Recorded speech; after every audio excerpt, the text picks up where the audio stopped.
જય માતાજી મિત્રો, હું છું મનુભાઈ કલાડિયા અને આજે તારીખ 10/4/2025ના રોજ અમે બધા ડોહરમાના આયોજનમાં છીએ અને એવાકમાં જે અમારા કલાડિયા દસાડિયા ભાઈની ઉત્પત્તિ, વના બાપાની ઉત્પત્તિ, મા પારણદે સતીનો વ્યવહાર કેવી રીતે થયો, શું થયું, તો આપણા કરતાં મોટા વડીલો આ ગામના જે આપણાને જે સાથ સહકાર આપેલો અને જે આપણા બાપાને, આપણા વના બાપાને જે સપોર્ટમાં ઉભા રહ્યા હતા, જે સહકાર આપી અને જે આજે આપણી પેઢી હાવડાની અંદર ગવાય છે એવા જે રબારી માલધારી સમાજના શું નામ બાપા? રાણાભાઈ. રાણા બાપા આપણી માતાનું, વના બાપાનું, પારણદે સતીમાનો જે શું વ્યવહાર હતો, શું હકીકત હતી એ એમના મુખથી સાંભળો. જય માતાજી, જય ડોહરમાં. બોલો બાપા, આમાં આગળ બેસજો તમે. વના બાપા ડહોરમાં આવેલા તલાવડે ગયા હતા. માતાજી સિગુતરાઈ કે અંદાજ સુઈ ગયા છો જાગો કે મળી હવે હું તો કંઈ આવતી નથી કે ચમ. તો હવે મારે નકરી દીકરીઓ છે, દીકરો તો છે નહીં. દીકરાઓને તો મારે વલુપાત છે અને આ મને ઊંઘ આવતી નથી. પણ કે તને 2 દીકરા હાલું કદીક માતાજી આ સદમુખ ડહોરવાળી બોલી તો કે મારી દેરી બનાવીને મને આ કણે પૂજીશ કે મળી જો તું 2 દીકરા આલીશ તો પૂજીશ. પણ મને વરા થઈ જાય 80 ઘરે માતાજી માનશે નહીં, પાલુદેવ માનશે નહીં. તો કે પાલુદેવ ના માને તો હું માતા એને પહેલાં બલૈયા પહેરતા, બલૈયા ગોળ પહેરતા, એમાં 2 તાળ પાડું એટલે એમ માનજો 2 તાળ જેવા દીકરા હું ડહોર હારી આલીશ તો બઈને નક્કી થશે. પણ કે માનશે નહીં કે વરો વરી ગયેલો ઘરે જે પાલુદેવને વાત કરી કે મને માતા સન્મુખ મળી છે અને કીધું કે 2 દીકરા આલીશ. પણ કે હવે ના કંઈ બને. પણ તો કે દૈશાની આલી છે ભાઈ, બલિયામાં જો 2 તાળ પડેલા હોય ને તો તાળ જેવા 2 દીકરા આલીશ. કે હા મળી, એ વાત સાચી. પણ હવે તમારે જ્યાં સ્થાપના કરવાની હોય ત્યાં મને નિશાની આલો તો સ્થાપના કરું. એમને સ્થાપના શી કરવાની? એટલે કે આ તારને 2 દીકરા આલો ને 2 દીકરા મોટા થઈ જાય તેથી આ તલાવડેથી આરી આ ક્ષેત્રમાં 2 કારિયલ બાંધતા છે, એક ખાંડો અને એક મેડો. એટલે ખાંડો ખંડમ થઈ ગયેલા ને કાઢી મૂકજે અને જે મેડો હોય ને એને બાંધી આલીએ. અને જે દી આ મારી દેરી કરે નામ છોકરાનું પાળે તેથી મારી આ સ્થાપના કરી.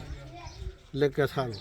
પછી જે દી આ દીકરા મોટા થયા તે દી આયા વંડાજના 2 કારિયલ બાંધતા હતા. એક ખાંડો હતો, એક મેડો હતો. ખાંડાને કાઢી મેલો, મેડાને મારી દીધો અને 2 દેરી કરી અને રત્નો ને શેણો 2નું નામ પાડ્યું. રત્નો શેણો 2 નામ પાડ્યો અને આ દીકરી મોટી થઈ ગઈ. દીકરીને બધાને હક પણ વાઘરી એમ કર્યું. એટલે અમારા ગામમાં ગ્રાસ્યનું બહુ બર હતું. એટલે કે ભાઈ તે દીકરીને હગ કરી છે ને આ જાનવા આવી છે તો અમે તને પરણાવવા ના દે, તોરણ 1 સોનાનો ટકો લઈ. ભાઈ સોનાનો ટકો તો હું તમને દેવો નથી, હું એક વરદાન ગ્રાસ્યો છું એટલે તમને સોનાનો ટકો નહીં મળે. એટલે આ એમ કરીને વિવાહ કરીને સોડિયાને પરણાવી દીધી અને ઝઘડો કર્યો ગ્રાસ્ય. તેથી તમારી આ રબારી ઘર થઈ ગયા કે વના જ 1 કર જતા રહો અને કજ્જો અમે લઈ લઈશ. તેથી અમારા ડોહે કજ્જો લઈ લીધેલો. એ 500 આદમી એમાં ખપી ગયા. આ અમારે નિહડાવાળા નિહડો તારે આ વેરાઈ મારી એ હતો ને આ ભાઈ વંદા જાય રહ્યા હતા ઝાંપામાં. પછી ભાઈ બોલ્યા, જે પાલુદેવ બોલ્યા કે જાઓ કે ઝાલાની ખેન તમારી આની જાય. પછી વંદા ના દીકરીયાને વરમણા કરી દીધા કે હવે મારે જીવતા સમાધિ લેવાની છે. કે જીવતા સમાધિ લેવી હોય પાલુદેવને કે વંદા તો કે મારે હારવાર તમારે હારે જીવતા સમાધિ લેવાની છે. તેથી આ કેડે જીવતા સમાધિ 2 લીધેલી, વરદાજ બાપે અને પાલુમાં 2. તો આ વાત થોડી આટલી જ આવડે. મોત જાય બાપા.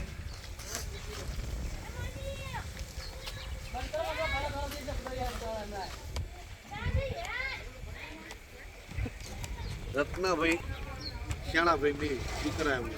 એક કલાણામ જઈ વસ્યા, એક જ્ઞાનાબાદ દસાડામ જઈને વસ્યા. રત્નાભાઈ શ્યાણાભાઈના વસતા તો બધા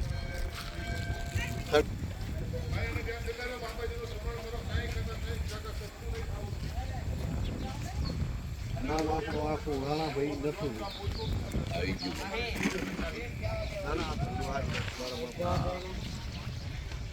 તમારું નામ હા રાણાભાઈ નથુભાઈ ગામ સાવડા રહેવા છે.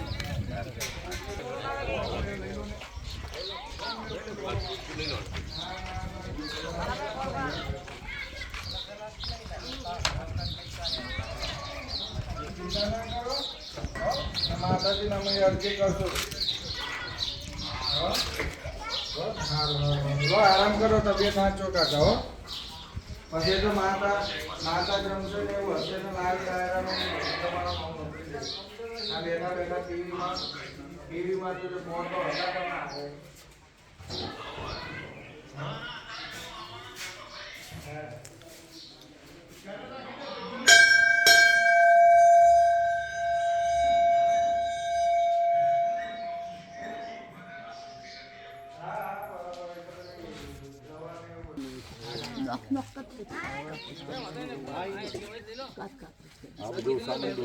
આવે. કાપી નાખી ઉપરથી આમ